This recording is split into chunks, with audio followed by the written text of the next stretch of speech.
Power to the People is a strategy simulation game, but instead of building a city, you're only building the power network.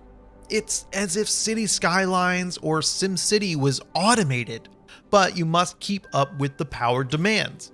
Not only with the starting city as it grows outward, but with new cities sprouting up as well. You must supply the power, connect it all up, and make sure there's some extra stored for emergencies. Let's cover all those details right now. Power to the People plays a lot like a city builder.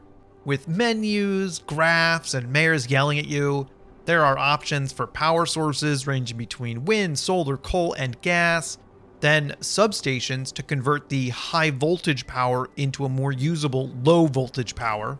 After that, you need to run the power lines from the substation to the buildings. You will need to use different power lines for high and low energy. Every so often, another city pops up to put stress on your infrastructure. You will need to buy more of everything to support not only the original city, but these new ones the game throws at you. Keep in mind, no one wants to hang out near some boring buildings. Power to the People uses the NIMBY system, or not in my backyard. You'll see a radius, and if buildings are in the radius or are constructed after, they will not be pleased. Not enough to start a riot, though. Everything in Power to the People is a point of failure. Power plants need to go down for maintenance, or else they can explode. The substations can have too much power drawn from them, and they might explode. And the power lines can have too much power running through them, and then they will explode. I'm sensing a theme here. You must watch little bars under the buildings to oversee their usage. But you can also see a graph of the last 24 hours if you click into the building, which is key to understanding if the building is getting to the limit without watching a bar for the entire day. There's very little warning that something is going to blow up, so you have to be vigilant and monitor yourself. There is an option to automatically turn off a substation if it's going to blow, but the default is to not do anything. This has caused me quite a few headaches. I want to point out that Power to the People kinda turns into a power lines management game. Since they can only support so much power going through them, you must be sure when placing them. Having one single power line through an entire city isn't going to work. A medium to large city requires a few substations with a few power lines exiting them to spread the load out. However, this is where the game gets tricky. As a city builds out, there's less and less opportunity to place power lines. I've had to run them around the outside, which is weird, but works. If you screw it up, then you'll need to get creative. Otherwise, as you get used to the system, you'll start planning ahead. I'm not great at it, and I always end up having to micromanage everything. Using the overlay is a requirement so you can see the capacity. My recommendation is to play more conservative and try and spread the load out as early as you can. It's worth spending a little more money to avoid the hassle. Anyway, every day you survive, you earn a research point. You can spend these for bonuses in the current game. It's a little boring, but incredibly useful. As you might expect by me going on and on about the power lines, I always choose to upgrade the power line capacity first. Other than that, there are small upgrades to power output and approval rating bonuses. The later game upgrades are very expensive, and I'm not sure it's worth saving up for them. And after winning a level in the main campaign, I was nowhere near getting them. It seems like they would only be used if you keep playing after the 50 days required in the main campaign or in sandbox mode. Moving on to the different game modes, first up is the main campaign. In this mode, your goal is to play 50 days without letting your approval rating drop below 50%. You can choose to play the level on easy, medium, or hard. It takes about an hour to complete, and by the end, you're given a score so you can compare against the online leaderboards.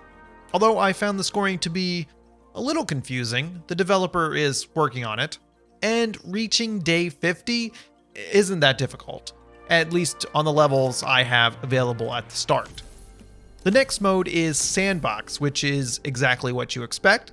Pick a map, although some of them are locked until you get deep enough into the main campaign, then pick which buildings you're allowed to use, and finally, set the parameters to play by.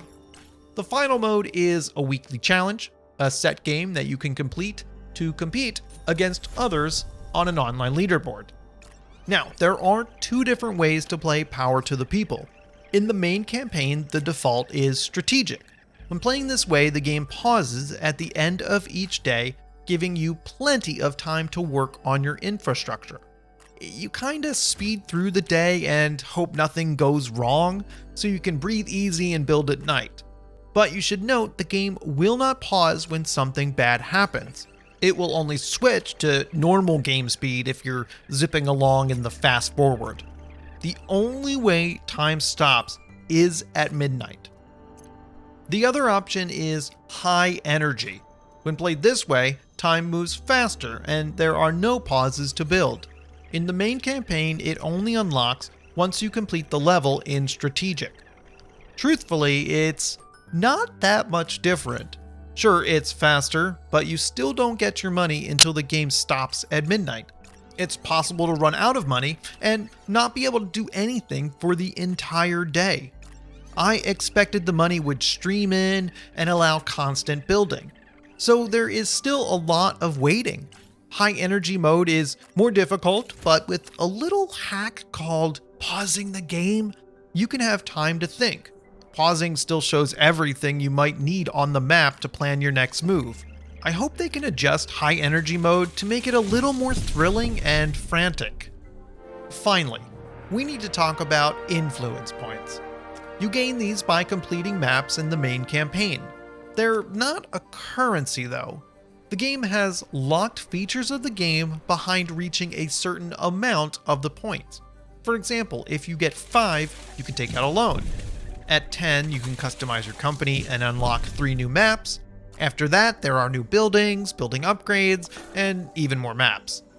I am not a fan of this system.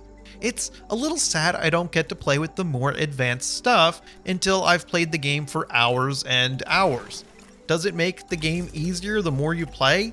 Seems counterintuitive. Also, I'm a little salty since I can't figure out how to customize my company.